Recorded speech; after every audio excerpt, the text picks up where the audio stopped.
This is the Ricoh GR3. This is the Ricoh GR3X.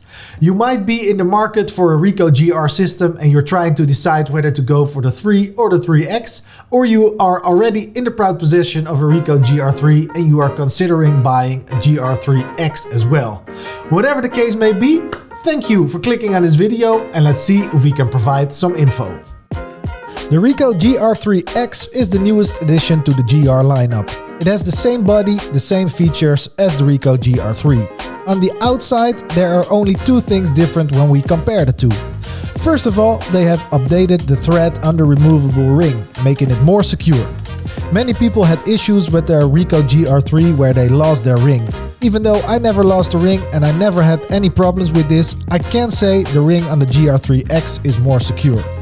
The second and biggest addition to the GR3X is the newly designed lens.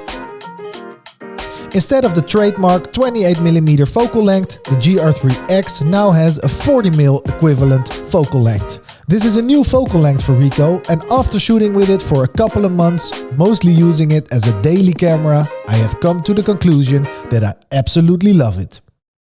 So is it just a matter of choosing between the 28mm versus the 40mm lens?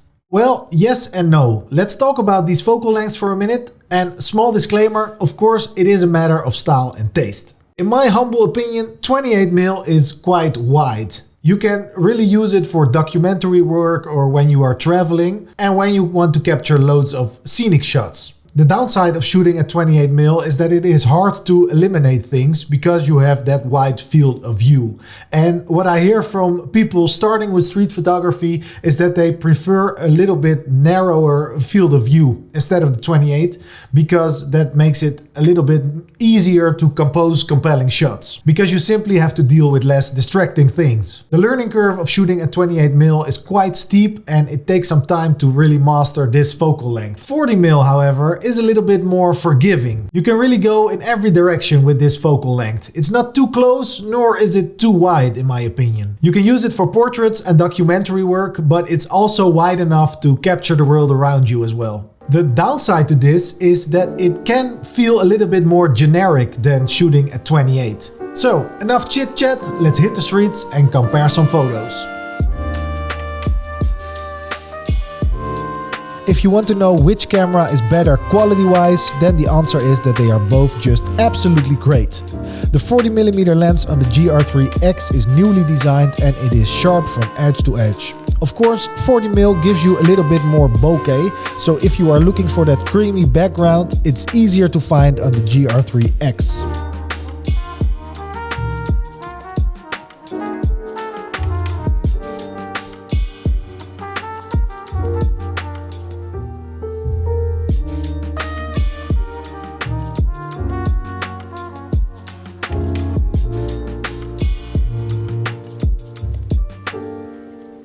There are also some new features on the GR3X, and these features are also released to the GR3 with a firmware update. So when you already own a GR3, you will not miss out on these.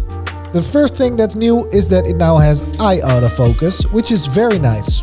It also has an update in the raw development section where you can create JPEGs much faster and you can now tilt your photos in camera.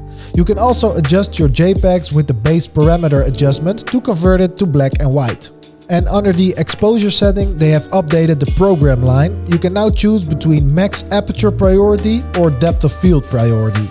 With max aperture priority, the camera opens up the aperture as much as possible, which is great for portraits.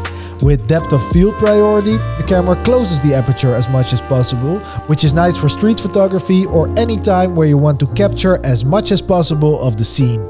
Pretty cool stuff. So, before we conclude this video, there are some other considerations. First of all, the GR3 and the GR3X do not have the same thread where you can mount the accessories. That means the accessories that fit on the GR3 will not fit on the GR3X. For the Ricoh GR3, there is a wide conversion lens, making it a 21mm. And for the Ricoh GR3X, there is a tele conversion lens, making it a 70mm. So that's 2 cameras and 4 premium prime focal lengths. But keep in mind that they are not interchangeable. Price-wise, at the moment of filming this video, the Ricoh GR3 sells for 899 bucks and the Ricoh GR3X sells for 999 bucks. And by bucks, I mean the good old European euros. To conclude this video, for street photography, both cameras are great. If you are doing more portrait work, documentary work, and you want to get in close, especially considering that there is a teleconversion lens also available, I would pick the Ricoh GR3X. If you're doing more traveling and you want to make landscape photos as well, I would pick the Ricoh GR3.